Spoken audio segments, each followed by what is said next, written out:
the smell. That was the first thing that cut through the medicinal fog into my consciousness. The smell.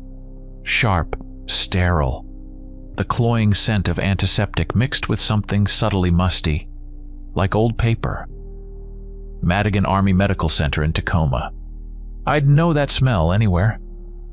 How many times had I brought guys here myself, reeking of gunpowder, blood, and fear? Now I was on the other side. Not the savior, but the patient. Just a piece of meat on a cot, hooked up to beeping and flashing machines. White walls. White ceiling with a flickering fluorescent lamp that made my eyes ache. White sheet pulled taut over a thin mattress. Everything was white, lifeless, sterile. Even the sunlight filtering through the blinds seemed faded and dusty. The room was empty, except for me, and the silent witnesses to my decline.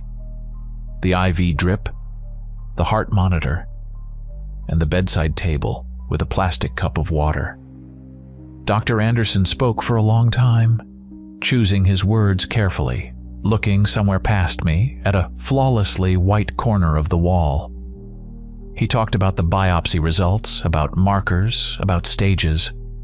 He used terms that I, as a Special Forces sergeant and medic, understood perfectly: aggressive form, metastasis, inoperable. And then came the word sarcoma, and the sentence, 6 months, maximum. 183 days to be precise. Maybe less. I listened silently, staring at my hands lying on top of the sheet. A soldier's hands. Calloused, scarred from cuts and burns, with dirt ground under the nails that no hospital soap could wash away.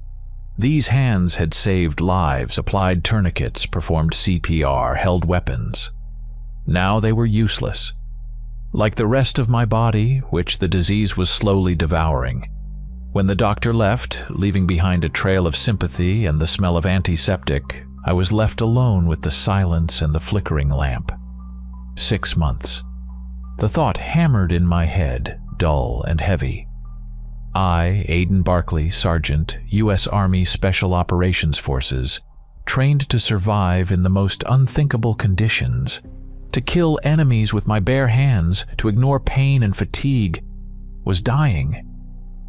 Not from a bullet, not from an explosion, not in combat, but from some crap growing inside me. Treacherously, quietly, inevitably. There was a lump in my throat. I wanted to howl, to scream, to tear this sterile box to pieces, but I remained silent. Soldiers don't cry. Especially sergeants. We grit our teeth and do our job. But what was my job now? Lie here and wait for the end? Counting the days until this sarcoma devoured me completely? I looked out the window. Outside, there was life. The noise of cars, people's voices, the rustle of leaves on the trees. Ordinary, everyday life, which now seemed unbearably distant and unattainable. I was 28. Only 28. I'd been through Afghanistan, Iraq, a couple of other hot spots they don't write about in the papers. I'd faced death dozens of times. But my own. You can't prepare for this. I thought of my mother. Her face when I left the last time. Her eyes full of anxiety and love. I promised her I'd come back. Promised to be careful. And here I was, back. To die in a hospital bed to the beeping of machines. What irony. Anger began to boil inside, pushing aside fear and despair. No, I wouldn't give up. I wouldn't lie here and rot. I'm a soldier. I'm a fighter. I'm not ready to be written off the duty roster, damn it. There had to be a way out. There's always a way out. You just have to find it. Maybe not a cure, but something. Something that would let me go out on my own terms. Not here. Not like this. The flickering lamp overhead hummed like an annoying fly. The smell of antiseptic became unbearable. I clenched my fist so hard my knuckles turned white. 6 months. Maybe for some, that's an eternity. For me, it's time that can be used. Time for one last fight. Even if it's against my own body, I'll still fight. I'll show this crap who Sergeant Barkley is. The thought was desperate, almost insane, but it gave me strength. It was the only weapon I had left, and I intended to use it down to the last round. The door closed behind Dr. Anderson, leaving me alone with the echoing resonance of his words and the sterile silence of the room. A week passed. A week of time thick as swamp mire, filled with procedures, tests, and grim reflection. I tried to resign myself to accept the inevitable, but the soldier's habit of looking for a way out, fighting to the last, gave me no peace. And then, just as I was about to surrender to hopelessness, he appeared in my room. Lieutenant Colonel Cross, a figure carved from granite. Short buzz, cut with perfect gray at the temples, a hard, expressionless gaze from pale blue eyes, an impeccably pressed uniform devoid of rank insignia except for a barely noticeable SOCOM pin on the collar. He entered without knocking, closing the door behind him so quietly it was as if it hadn't moved. In his hand he held a thin, unmarked folder. He didn't beat around the bush. He sat on the chair by my bed, placed the folder on his knees, and looked me straight in the eye. His gaze was like an X-ray beam, penetrating, assessing cold. Sergeant Barkley, his voice was even, devoid of emotion, like an announcer reading a weather report. I'm aware of your diagnosis and your service record. You're an excellent soldier, one of the best. A shame to lose men like you. I remained silent, waiting. Visits from lieutenant colonels from Special Operations Command to dying sergeants weren't standard protocol. There is an alternative. Cross paused, carefully studying my reaction. An experimental program, not exactly treatment in the traditional sense. More like a radical reconfiguration of the organism at the cellular level. Project code-named Lycanthrope. Lycanthrope. The word hung in the air of the room, mixing with the antiseptic smell. It sounded wild, absurd, like the ramblings of a madman. I stared at Cross, trying to figure out if he was joking or insane. But his face remained impenetrable. We work with non-standard biological agents, he continued in the same monotone voice. A serum developed based on very ancient samples. It can initiate a regeneration process that surpasses anything known to science. Stop and reverse degenerative processes, including oncological ones. He opened the folder. Inside lay a single sheet, a non-disclosure agreement. NDA. Term. 50 years. 50 years. Longer than I had been allotted for my entire life before this visit. Of course there are side effects. Cross turned the page, showing me a diagram of some complex molecular compound and a short list of possible reactions written in dry technical language. Enhanced regeneration, heightened sensory perception, temporary physiological changes, increased aggression. The last item was underlined. The program demands total dedication and readiness for transformation. You will become something more than human, stronger, faster, more resilient. But it will be a different life, Sergeant. Completely different. He mentioned cryo chamber 14 inches, the place where the source material was stored. He hinted at the risks, the irreversibility of the process. But all that drowned in the single thought burning in my brain. A chance to survive.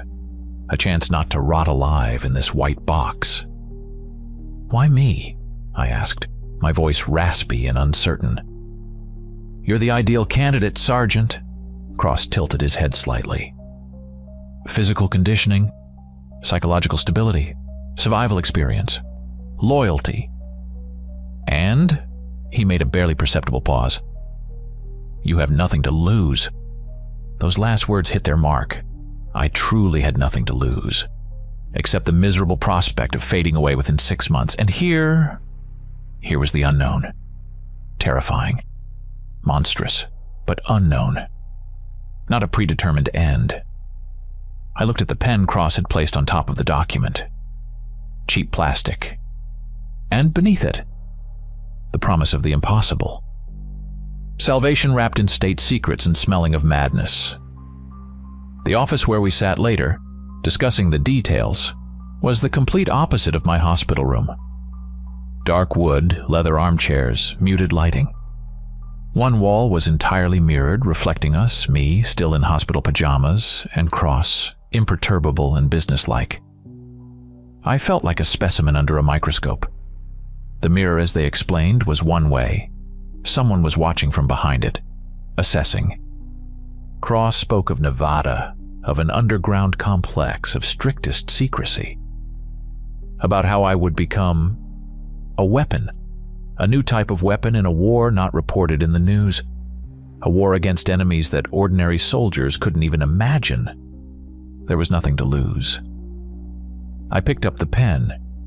The signature on the top secret document felt surreal. A stroke of the pen meant to erase the diagnosis, death, the past. I was signing a contract with the devil in military uniform, and at that moment it seemed the only right decision. There was no turning back. I stepped into the abyss, hoping to find not destruction, but a new, albeit monstrous, life. The smell of antiseptic was replaced by the scent of expensive leather and polished wood. And something else. Subtle. The smell of secrets. And danger. The underground facility in Nevada turned out to be a labyrinth of gray concrete, steel, and humming ventilation systems. The air here was dry, conditioned, with a constant taste of metal and ozone. No windows, just endless corridors under the dim glow of emergency lights. I was placed in a sterile chamber, more like a torture room from a futuristic movie than a medical facility. White walls, an operating table in the center, monitors, sensors, and thick bulletproof glass separating me from the observers in the adjacent room. There was almost no fear. More like a strange numbness and grim determination. I had gone through with it. I had signed the papers. Now all that remained was to accept what was about to happen. They administered 2 substances. First, a thick, oily, amber-colored liquid, the serum. Ancient, as Cross had said. It spread through my veins with a warmth that quickly turned into heat. It felt like my blood was boiling. Then, the virus. It was administered with a pneumatic injector, a short, sharp hiss into my neck. A cold prick, and then nothing. A few seconds of silence, broken only by the beeping of monitors tracking my vital signs. I looked at the people behind the glass faceless figures in white coats and masks. Their faces were hidden, only their eyes visible, attentive and dispassionate. And then it began. It was unlike any pain I had ever experienced. Not the sharp pain of a wound, not the dull ache of illness. It was deconstruction, as if my own body had rebelled against itself. The skeleton gave way first. I felt my bones begin to change shape, a deep cracking, crunching, grinding like someone snapping dry branches right inside me. My spine arched, joints twisted at unnatural angles. The pain was so all-consuming that I couldn't even scream, only choked out gasps, struggling for air. Muscles tore and knitted themselves anew, growing, thickening. My skin stretched, burned, split like parchment. I saw coarse dark hair pushing through it, covering my body in thick fur. Fingernails elongated, turning into thick curved claws capable of rending steel. My jaw extended, teeth sharpened, becoming fangs. The world around me dissolved into a chaos of sensations. My hearing sharpened to an extreme degree. The beep of the monitors became a deafening roar, the hum of the lamps an unbearable screech. I could hear the heartbeats of the people behind the glass, the rustle of their clothes, the squeak of their soles on the floor. Smells washed over me in a wave. The sterility of the chamber mixed with the acrid scent of sweat, mine, fear, theirs, and the ever-present metallic tang of the air, which now seemed almost edible. My vision blurred, colors distorted, light stabbed at my eyes. I thrashed on the table, unable to control the convulsions. The restraints holding me snapped with a dry crack. I crashed to the floor, the cold tile searing my fevered skin beneath the emerging fur. The world narrowed to pain, to the force tearing me apart from within, to primal terror and rage. And then consciousness began to fade. The last thing I remember was my reflection in the shiny surface of a metal panel on the wall. A distorted, inhuman muzzle with eyes burning yellow. The growl that tore from my throat was low, guttural, bestial, and then darkness. The black sleep, as they called it in the briefings, the body's protective reaction to overload. Waking was slow, viscous. I lay on the cold concrete floor in the same chamber, empty. No signs of the struggle remained. Apparently everything had been cleaned up. My body felt different. Powerful, brimming with strength but unfamiliar. I wiggled my fingers, now clawed paws. Carefully, I sat up. No dizziness. The pain was gone, leaving only a phantom memory of it in every cell. The first thing I became aware of was sound, a quiet, rhythmic thud. Tump-tump, tump-tump. After a moment, I realized it was my own heart beating. I heard it as clearly as if it were lying next to me on the floor, not inside my chest. I could hear the blood pulsing through my veins. I could hear the quiet hum of electricity in the walls. I could hear footsteps somewhere far down the corridor. Then came the smell. Metal. Ozone. Dust in the ventilation. A faint trace of disinfectant. And something else. The scent of others. Others like me? Or those who were here before me? A faint, stale smell of fear, sweat, and blood. I lifted a paw, examining the black claws. I tried extending and retracting them. It worked. The fur was thick, dark gray, almost black. I stood on all fours, then unsteadily rose to 2 legs. My body obeyed, but coordination was off. Like learning to walk all over again. I looked at my hands. Now fur-covered paws with claws. No trace of IV lines. No trace of the sarcoma. The disease was gone, as if it had never existed. The price was high, the transformation agonizing, but it had worked. I was alive, or rather no. I was something else, alive, strong, and hungry. A new, unfamiliar hunger was awakening inside. Not the kind satisfied by food. Different. Deeper. Bestial. I was a weapon, and the weapon was ready for testing. 6 weeks. 6 weeks in the concrete labyrinth beneath the Nevada desert that dragged on like an eternity and flew by in an instant. 6 weeks of tests, training, attempts to control the beast within and not lose what was left of myself.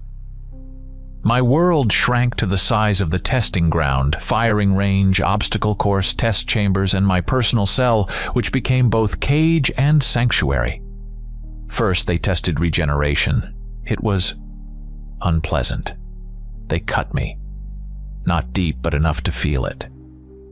The scalpel sliced through fur and skin, leaving a bleeding trail. And then we watched. The wound closed before our eyes. Bleeding stopped in seconds, edges knitted together. And within a couple of minutes, only a thin pink scar remained, which vanished completely within an hour. Bullet wounds took longer to heal. The bullet had to be removed, but even a through-and-through wound in a limb healed in a day or 2. Fractures mended in a few hours. My body had become incredibly resilient to damage. The old pain from the sarcoma now seemed like a distant nightmare. The new reality was one of near instantaneous healing. Then came the strength and speed tests. I easily bent steel bars, tore chains that a winch couldn't have broken. Jumping was a whole other level. From a standstill, I could leap onto a 5-meter-high platform. With a running start, I could clear a 10-meter barrier. Running became like flying low over the ground. I covered short distances with incredible speed, leaving only a blur behind. The world rushed past in a kaleidoscope of colors and shapes. The beast inside rejoiced at this freedom, this power. But the hardest part wasn't demonstrating strength, it was control. Control over the rage. Instincts constantly pulled towards violence, towards blood. Any sharp noise, any flash of light, any sudden movement could trigger a burst of anger, make the fangs bare, the claws extend. They taught me to restrain the beast. Through meditation, hours of immobility in uncomfortable positions, focusing on breath, trying to push away the bloody images that flooded my mind. Through music, specially selected tracks meant to serve as anchors, markers, to bring back human consciousness. Classical, ambient, even some military marches. Sometimes it helped, sometimes not. Then the chamber would fill with my growls, the scrape of claws on concrete, and the smell of burnt wiring from smashed sensors. To maintain a connection with my human side, I started keeping audio logs. Cross approved the idea, likely considering it part of psychological monitoring. I spoke into a small digital recorder, my thoughts, feelings, fears. Speaking became increasingly difficult. My larynx had changed. My voice was lower, rougher, with growling undertones I couldn't control. Words got tangled. Instincts substituted growls or howls instead. It took effort to form coherent sentences to remember ordinary human words. Recording 37. Aidan Barkley. Testing continues. Regeneration? Impressive.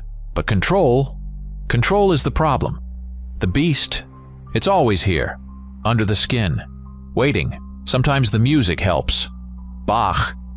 For some reason, Bach calms it, but when they provoke light flashes, loud noises, I want to tear things apart. Damn it. Gotta hold on, remember who I am, Sergeant Barkley, not just a monster. Mom, I promised her I'd come back. The voice on the recording trembled, broke into a rasp. Listening to it was agony, but I continued. The recorder became my only confidant, the sole witness to my struggle. The people around, scientists, technicians, guards, were just functions. They studied me, tested me, but didn't see a person in me. To them, I was Project Lycanthrope, a specimen, a weapon. Gradually, I learned to switch between forms. It required immense concentration and willpower, but it was possible. The human form now felt fragile, weak, vulnerable. But it was in that form I felt myself. Although even that self was changing. The heightened senses never left. I could hear conversations through walls, smell food from the cafeteria half a kilometer away, see in near total darkness. The world had become different, brighter, louder, more intense, and more dangerous. Because along with the strength came the hunger. Not physical. Different. The hunger for battle. The hunger for the hunt. The hunger for blood. Instincts pulled toward war. And I knew that soon they would send me where that hunger could be sated. The only question was whether I could stop when the time came. When the tests concluded, I was transferred to another sector of the complex, the armory. It was a kingdom of steel, gunpowder, and high technology.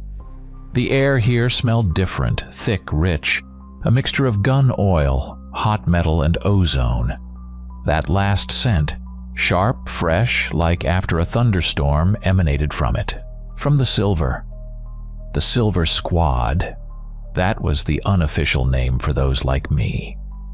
Those who had undergone the transformation and were ready for combat deployment.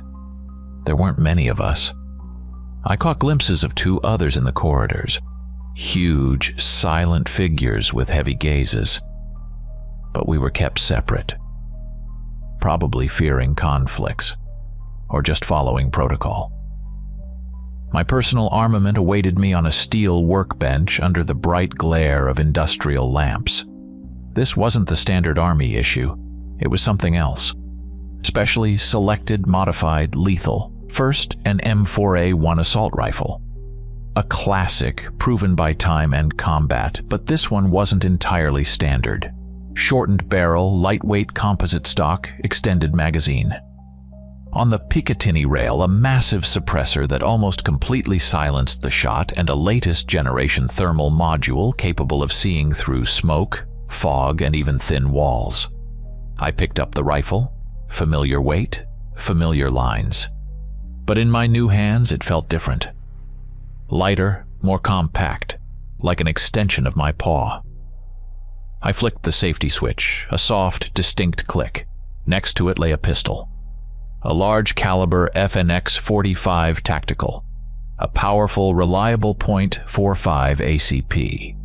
Also fitted with a suppressor and a tactical module under the barrel laser sight plus flashlight. But the main feature was the ammunition. I was issued several magazines loaded with special rounds. Bullets with a phosphorus alloy core. Upon impact, they caused not only mechanical damage, but also a severe thermal burn capable of searing through thick hide or chitinous armor. For particularly tough targets, explained the instructor, a man with faded eyes and a scar across his cheek. And finally, the centerpiece. The source of that ozone scent my new sense of smell picked up so keenly. A pair of daggers. They lay on black velvet like jewels. Long, slightly curved blades of predatory design, perfectly balanced handles made of black non-slip polymer. But it wasn't about the shape, it was the material. An alloy of silver, titanium, and tungsten. Codename Luciferin 13. I took one blade in hand. It was heavier than it looked. The cold metal of the handle felt good in my palm. The blade gleamed dully under the lamps. I ran a claw along it. A quiet, melodic chime resonated. This alloy was developed specifically for us, to fight others, those vulnerable to silver, or something like it. The instructor didn't elaborate, but I understood. Our targets weren't human. At least not entirely human. The ozone smell from the blades was strange. Not unpleasant, rather exciting. It stirred something ancient in my blood, some kind of hunting thrill. The beast inside rumbled approvingly. It liked these toys. They smelled of danger. They smelled of death. I was also issued a tactical vest adapted to my new physiology, several flashbang and smoke grenades, a medkit, though with my regeneration it seemed almost superfluous, and protective goggles with ballistic lenses. Everything black, tactical, without a single identifying mark. The instructor gave a brief rundown on using the phosphorus ammo and handling the Luciferin 13 blades. Silver burns their flesh, he said matter-of-factly. Titanium gives strength. Tungsten provides weight and penetration. Strike true. Aim for vital organs or joints, and remember, they're faster and stronger than you think. I nodded, securing the daggers to my belt, one in front, one behind my back, handle down. Rifle slung over my shoulder, pistol holstered on my thigh. I was armed again, ready for combat. But this was a different war, with different enemies. And I myself was different, part of this new, monstrous arsenal. I felt the cold steel against my skin through the thin fabric of the jumpsuit, felt the weight of the weapons, inhaled their scents, the sense of war, the sense of the hunt, and the scent of ozone from the blades, promising an encounter with something ancient, dark, and deadly. The price of healing was starting to take concrete shape. The UH-60 Blackhawk carried us through the pre-dawn gloom, its rotors slicing through the frigid Montana air. Below, the dark, snow-covered peaks of the Bitterroot Mountains passed by, resembling the fangs of a giant beast. I sat by the open door, peering into the darkness. The wind whipped the fur on my nape. I was in my combat form, easier, faster, more effective, carrying the scents of pine, frozen earth, and smoke. Smoke from chimneys. Our target was Black Hollow, a small mining town lost in a mountain valley, or rather, what was left of it. Over the past month, 14 people had disappeared here, without a trace. Tourists, loggers, locals, simply vanished. State police had combed the surrounding forests, questioned everyone they could. Results, zero. No signs of struggle, no bodies, no witnesses, as if people were being erased from reality with an eraser. The helicopter began its descent, and through the thinning fog, the town's lights appeared.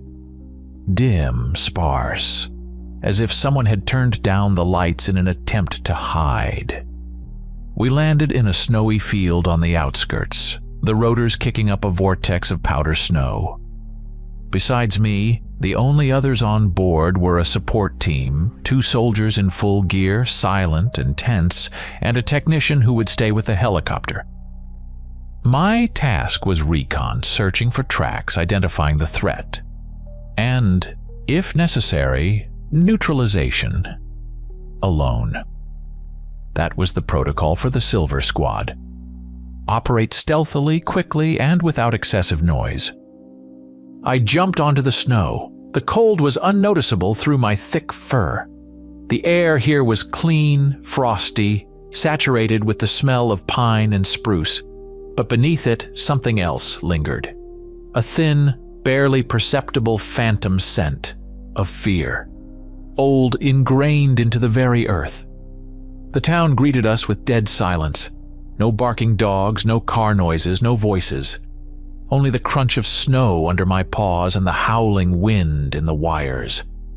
The streets were deserted, the windows of the houses dark, like gouged out eyes.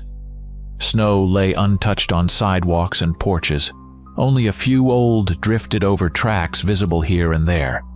On poles, paint peeling from time and weather, hung posters. Missing. Dozens of faces stared from these yellowed sheets, smiling men, women, teenagers.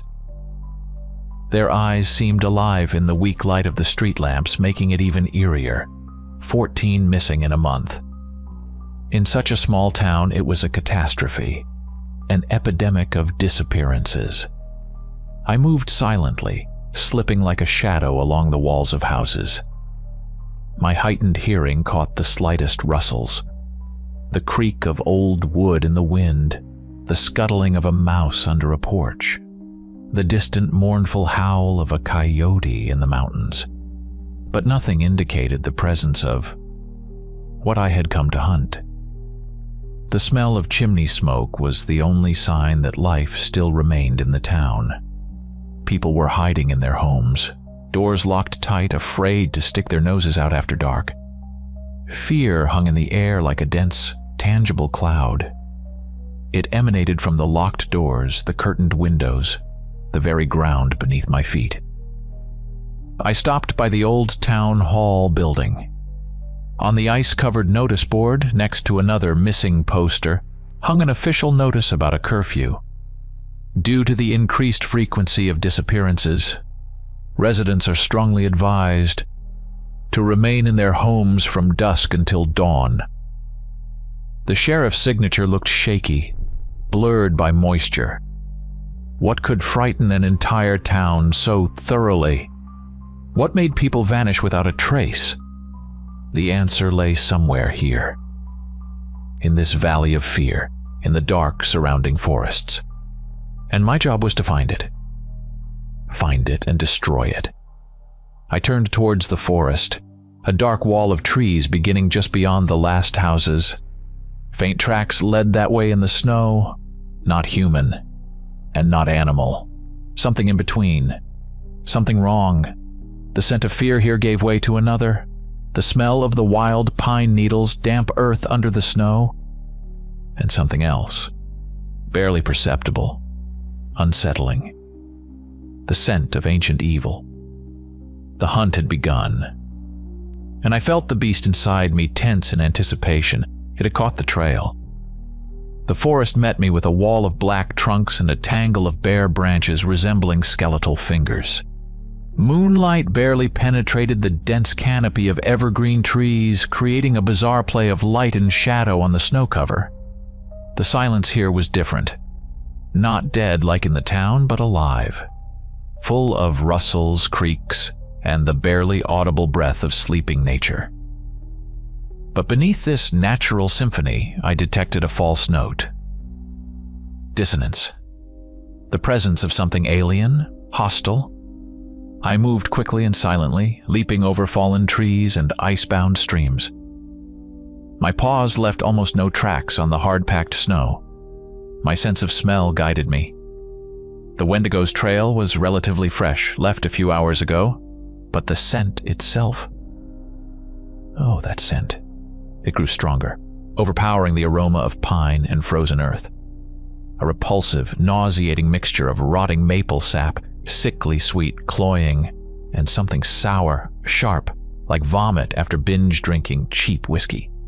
This was the Wendigo's signature, a unique marker impossible to mistake. It provoked an instinctive revulsion even in the beast within me. The trail led up the slope, weaving between the trees.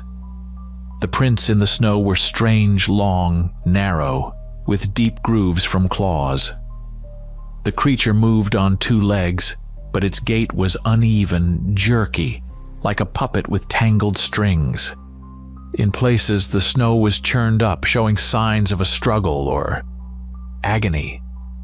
Broken branches, clumps of dark fur caught on thorny bushes. Not my fur. Different. Coarse brown smelling of decay. The trail clearly led somewhere further. But here, in a small clearing, something caught my attention. Old tracks beneath the fresh ones.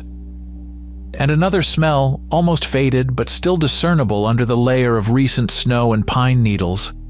The scent of fear and frozen blood. I veered off the fresh Wendigo trail, examining the clearing. Wind and snow had done their work but couldn't hide everything. Under a thin layer of snow pressed against the ground were the remnants of a camp. An old camp. The scene revealed was no less monstrous than if the tragedy had happened yesterday. 2 tents were torn to shreds, their faded synthetic fabric frozen to the ground, stiff and brittle. Sleeping bags were slashed open, their contents, matted down in feathers, frozen together with dirty snow and pine needles. Nearby lay an overturned cooking pot covered in rust. Beneath it, a dark stain left by long frozen and possibly eaten food. Backpacks were ripped open, some items frozen into the ice, scraps of a map, a broken compass, a tin can with a punctured side, and blood. Old, almost black, it had soaked into the earth beneath the snow, showing through as dark patches on the bark of nearby trees. The smell of iron was faint, almost gone, but the sight itself spoke of a brutal slaughter that had occurred here weeks, maybe even a month ago. I circled the camp. The Wendigo tracks here were old, partially drifted over, mixed with prints of panic and desperate human struggle. Here, a deep indentation in the snow where someone fell. Here, drag marks leading from one of the tents deeper into the woods, almost completely obscured by time and weather. Here was something small, bright, sticking out from under the frozen pine needles. I carefully scraped away the snow with a claw. A knitted mitten, a child's mitten, with a faded image of a fawn. A coldness, having nothing to do with the air temperature, gripped me from within. 14 missing. So it didn't start yesterday. This camp, perhaps these were the very first victims. Tourists or locals who dared to venture into the woods before fear completely gripped Black Hollow. Why weren't they found? The location was quite remote, off the main trails. Maybe the search wasn't thorough enough, or did someone not want them found?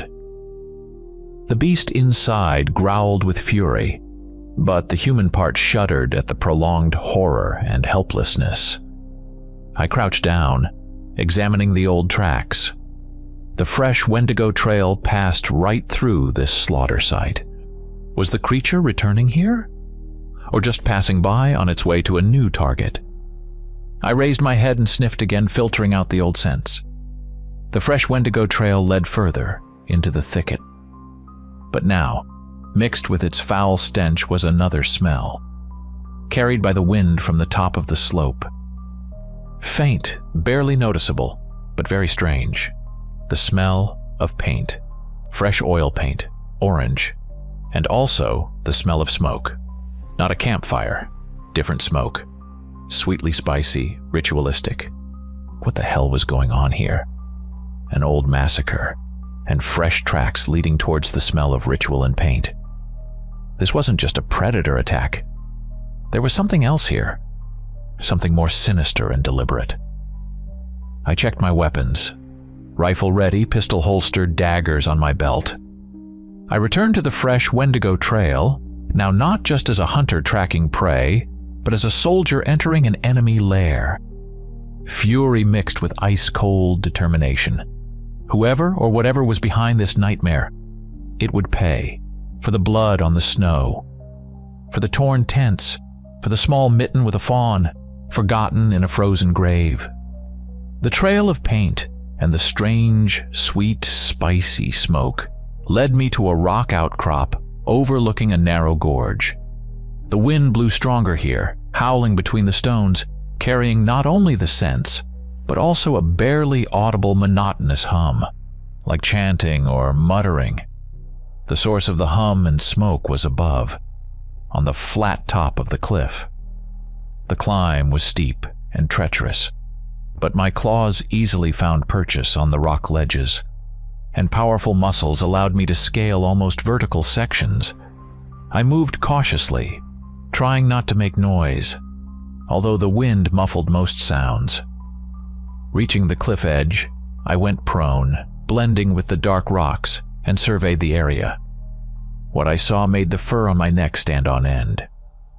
The cliff top was a flat platform, in the center of which stood a stone circle made of roughly hewn boulders. Inside the circle, a low fire burned, emitting that same spicy smoke.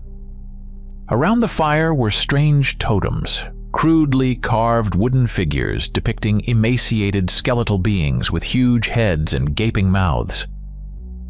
The totems were fresh. The wood hadn't yet darkened from the weather. But the most terrifying thing wasn't that. The stones of the circle, the ground within it, and the totems themselves were splattered with fresh blood.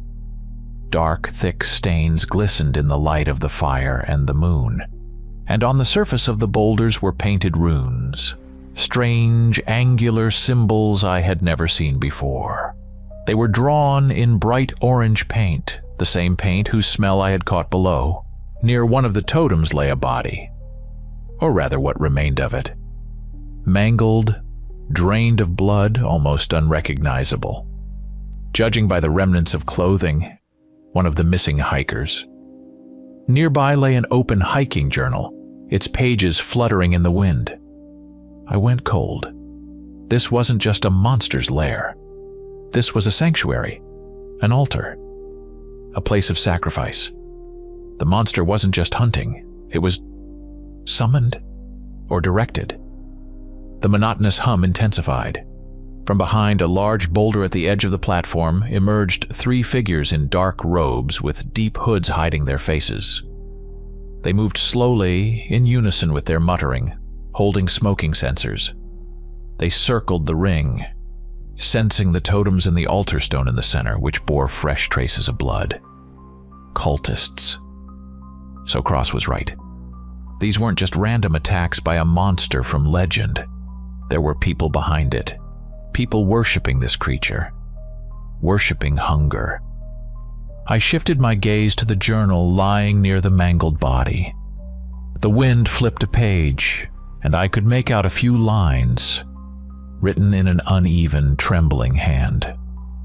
They call themselves the Hungry. Say they found a way to gain power through eternal hunger. Worship a spirit of the forest that demands sacrifices. Martha tried to argue, said it was madness. They took her yesterday. Said she'd be the first meal for the awakened. I have to run, warn, but they're watching everywhere. The entry ended abruptly.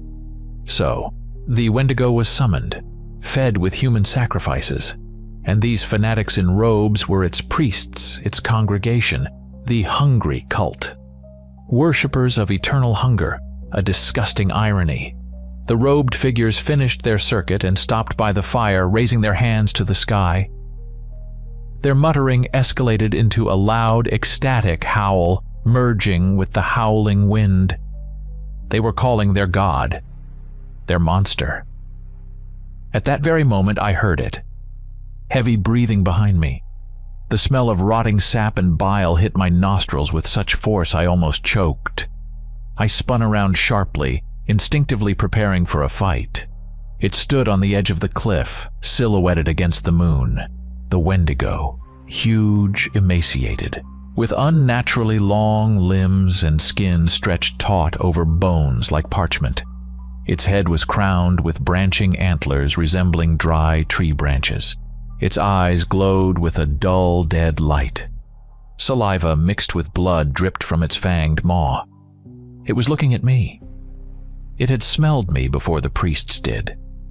Only now, as the cultists' howl reached its peak and their god appeared, but looked not at them, but at the uninvited guest, did the cultists finally break their trance.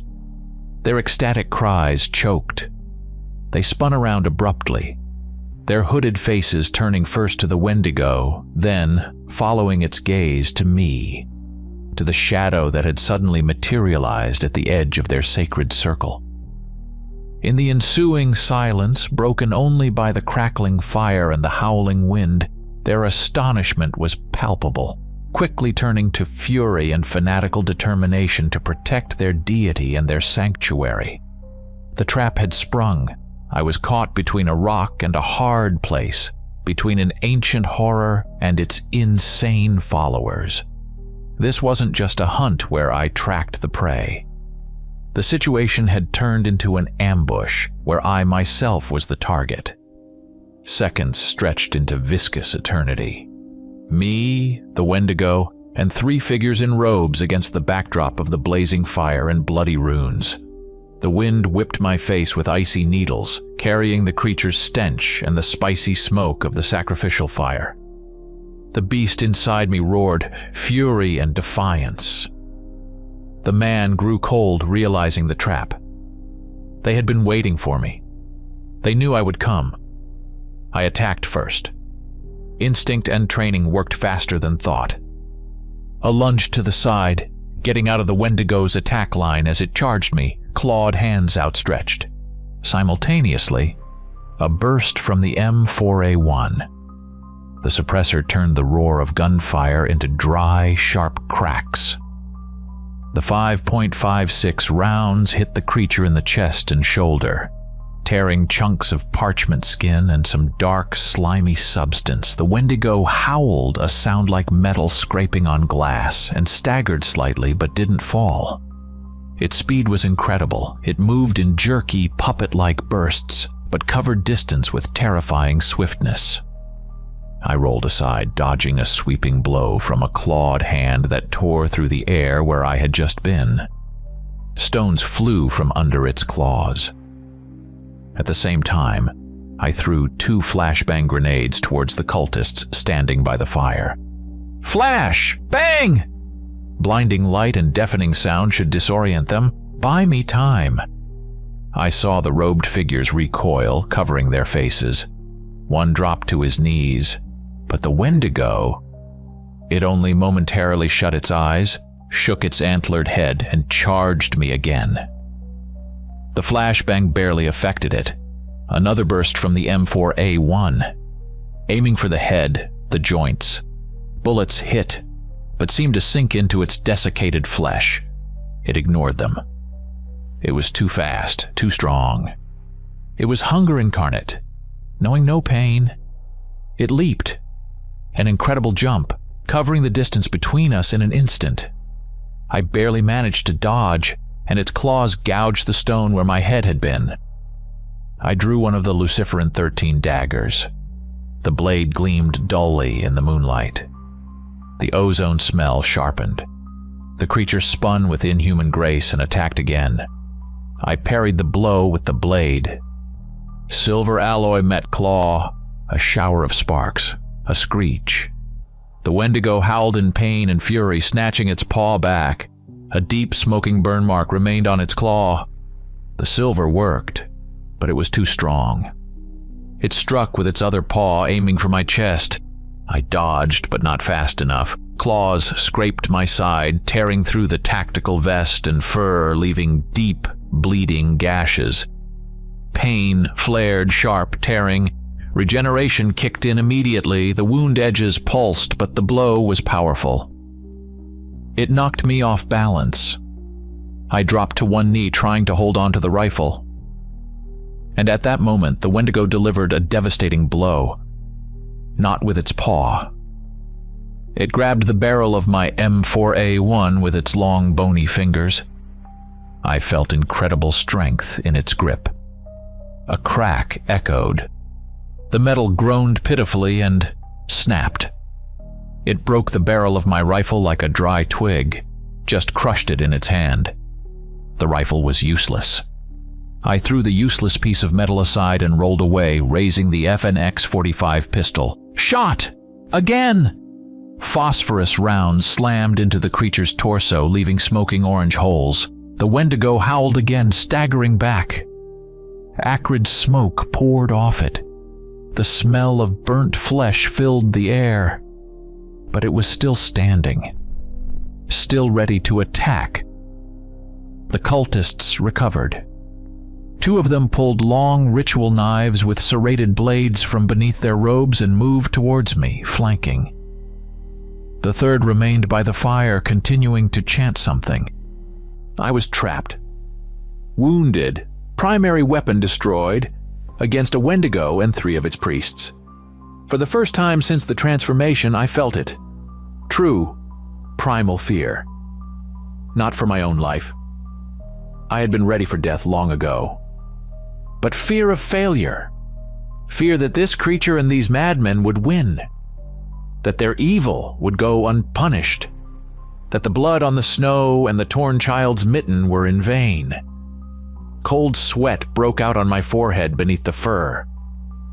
My heart hammered against my ribs like a caged bird. The man inside me was panicking. Fear paralyzed me for a fraction of a second. An icy vice clamped around my chest, thoughts darting like frantic birds in a cage. Rifle broken. Pistol. Phosphorus rounds hurt the creature but didn't stop it. Cultists closing in, their knives gleaming predatorily in the firelight.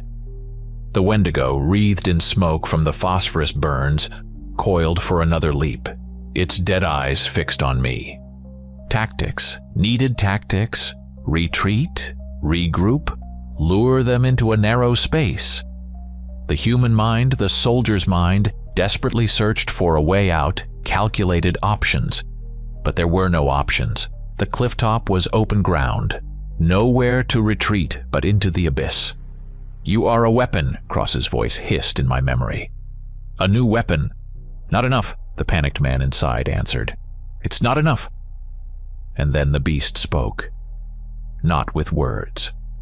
With a furious primal impulse rising from the very depths of my new being, it knew no fear. It knew only rage, pain, and hunger. The hunger for battle. Instinct took over. It swept away the remnants of human logic, tactics, and fear like a hurricane demolishing a house of cards. The decision came instantly, dictated not by reason but by gut feeling. I looked at the FNX-45 pistol in my paw. Steel, plastic, a complex mechanism, a human tool, a useless toy against an incarnate nightmare. With a growl tearing from my chest, I swung and smashed the pistol against the nearest boulder with all my might. A crack of plastic and screech of metal echoed.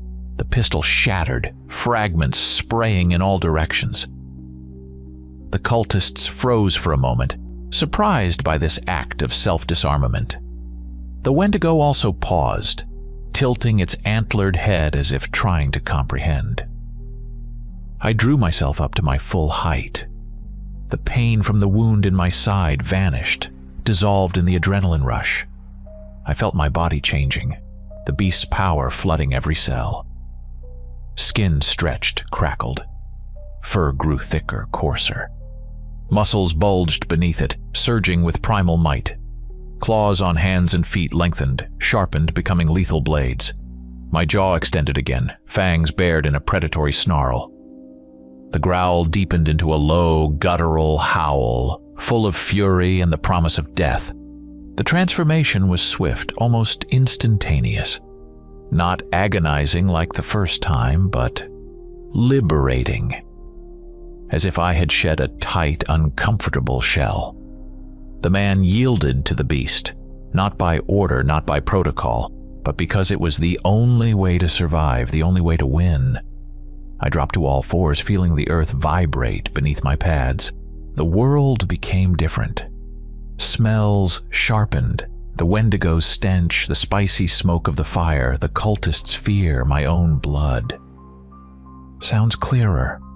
The crackle of flames, the howl of the wind, the enemy's ragged breathing, the drumming of their hearts. Vision intensified. Shadows came alive. The moonlight brightened. I looked at my paws, at the black gleaming claws, at the Luciferin 13 dagger still clutched in one of them, silver. Yes, that would be needed. But the main weapon now was myself, my body, my fangs, my fury. The Wendigo let out a piercing shriek, a challenge. It understood. It recognized an equal in me, or perhaps it sensed a threat that hadn't been there before. The two cultists with knives charged me simultaneously. Their movements seemed slow, clumsy. I surged towards them, not running, but a lightning-fast predator's pounce. The first blow from a clawed paw sent one hurtling towards the cliff edge. His scream cut short as he plunged into the darkness of the gorge. I slashed the second one's throat with the silver blade before he could even raise his serrated knife. Hot blood sprayed onto my muzzle. The smell was intoxicating. The third cultist by the fire recoiled in terror, dropping his censer. He tried to flee, but I caught him in 2 bounds. Tackled him to the ground and... The man inside shuddered. But the beast was relentless.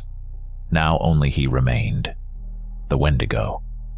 It stood motionless, watching the slaughter of its priests. Its dead eyes tracked my every move. Smoke from the phosphorus wound still curled around its body, but it seemed oblivious to the pain. I straightened, discarding the now useless dagger. Silver had done its job on the cultists, but against the Wendigo, I would need all my claws and fangs. I snarled, challenging it to combat. A battle of beasts. No steel, no tactics, only instincts, fury, and the will to live or die. It answered with a matching snarl and lunged forward. The battle was just beginning. The clifftop transformed into an arena of primal fury. We clashed in the center of the stone circle, near the smoking fire and the cooling body of the last cultist. This wasn't a soldier fighting a monster. This was a battle between 2 predators, 2 nightmares woven from hunger and violence. Speed.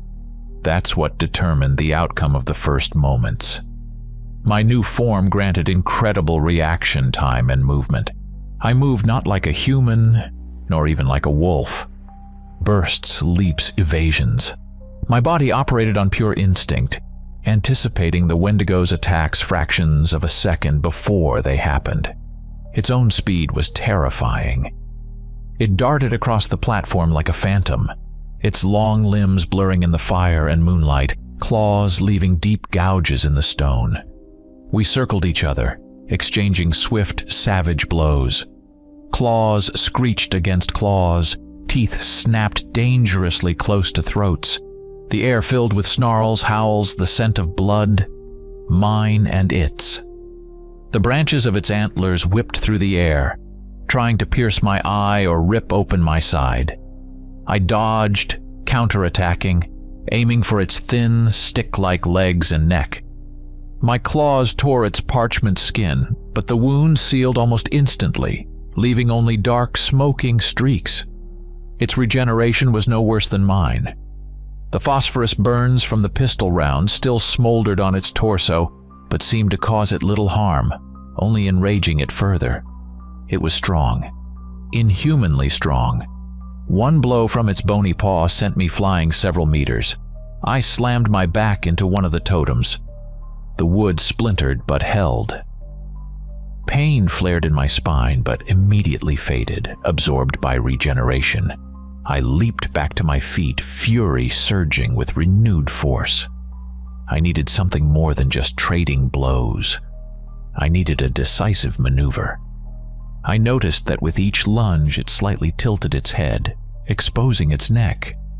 A thin, sinewy neck, a vulnerable spot on any living creature. I charged again, but this time it was a feint. I pretended to aim for its legs, forcing it to crouch, then abruptly leaped upwards and forwards, using the full power of my legs. My calculation paid off. It instinctively threw its head back to ward off the attack from above, and for a split second its neck was defenseless. I clamped my fangs onto it.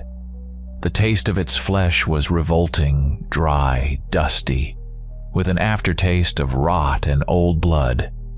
But I clenched my jaws with all my strength. I felt my fangs pierce through the tough skin, muscle, sinew, crunch. The vertebrae couldn't withstand the pressure. The Wendigo emitted a final, gurgling howl that died halfway. Its body went limp, hanging like dead weight in my jaws. It convulsed, its long arms and legs twitching spasmodically, claws scraping the air. Then it fell still. I unclenched my jaws and flung its body aside. It hit the stones with a dull thud. One of its antlers struck a boulder and snapped off with a dry crack. Silence, broken only by the crackling fire and the howling wind, descended upon the cliff top. I stood over my fallen enemy, breathing heavily. My fur was matted, caked with blood, mine and his. The wounds on my side and back had already almost sealed, leaving only a slight itch. Adrenaline slowly receded, leaving behind a hollow emptiness and a tremor throughout my body. I looked at my paws, at the claws still stained with the blood of the Wendigo and its priests. Looked at the mangled body of the hiker by the totem, at the scattered remains of the cultists, at the broken antler of the Wendigo lying on the stones. Victory. But at what cost? I raised my head to the moon, huge and cold, hanging over the snow-capped peaks, and a howl tore from my chest. Not a human cry of pain or triumph, but a long, drawn-out primal howl of the beast, the howl of the victor, the howl of loneliness, a howl that echoed off the cliffs and carried away into the dark, indifferent sky. The snow around the stone circle had turned into a brownish-black slurry of blood, earth, and ash. A forest massacre. My massacre. I had won. But something inside me was broken. Or perhaps finally awakened. The howl faded, dissolving into the gusts of icy wind. Silence descended on the clifftop. Oppressive, heavy, smelling of iron and death. Only the fire continued to flicker dimly in the center of the stone circle, casting trembling shadows on the still bodies of the Wendigo and its priests. I stood amidst this nightmare, a wave of emptiness washing over me. The fury of battle was gone, leaving behind only exhaustion and a strange, sucking void within. I examined my paws covered in dried blood. The wounds were almost gone. Regeneration had done its work. Scratches and cuts had sealed, leaving only slightly itchy patches on the skin beneath my fur. The disease was gone. The sarcoma that had devoured me from within had vanished without a trace during the transformation. I had received healing, a new life, incredible strength. But now, standing on this cursed clifftop, I began to realize the true cost, the price, the eternal beast within, the eternal hunger that couldn't be sated by ordinary food, the hunger for battle, the hunger for the hunt, the hunger for blood. I looked at the Wendigo's body, emaciated, skeletal, yet still radiating an aura of ancient evil. Its hunger was a curse, the result of cannibalism and dark magic. My hunger, it was different, a side effect of the cure, part of the deal I had made. But wasn't I becoming like the creature I had just killed? In the distance, from the direction of the valley, came a faint, barely audible sound. Sirens. Approaching. Local authorities? Or the project's cleanup crew? Most likely the latter. They monitored my vitals. They knew the fight was over. Then I heard another sound, more familiar. The thrumming of helicopter rotors. It grew louder, closer. Extraction. My job here was done. Threat neutralized. Mission accomplished. I looked down towards the valley, where the lights of Black Hollow glimmered faintly in the darkness. The town could sleep peacefully, at least for tonight. But what about tomorrow? The hungry cult. I had killed 3, but were they all? The hiker's journal mentioned them, plural. Perhaps somewhere down there, or in other godforsaken towns, followers of this insane cult remained. The helicopter hovered above the cliff top, its searchlight cutting through the darkness, illuminating the stone circle, the bodies, me. A rope was lowered. I didn't hesitate. Taking one last look at the battlefield, the bloody snow, the broken antler, the Wendigo's vacant stare, I clipped onto the harness and signaled for pickup. Ascending, I looked down at the receding cliff top, the site of my victory, the site of my rebirth, and the place where I finally understood that Aiden Barkley, the medic sergeant from Tacoma, was gone. There was only the weapon, living, breathing, capable of feeling pain and fury, a weapon named lycanthrope. Inside the helicopter, it was warm and noisy. The technician and the 2 soldiers from the support team looked at me with poorly concealed fear and curiosity. I sat on the bench, trying to ignore them. The smell of blood, mine and others, filled the cramped cabin. The disease was gone, but a new hunger had taken its place, and I felt it. It would be with me always. This was my new life, an eternal battle. Not just against external enemies, but against myself, against the beast that looked at the world through my eyes.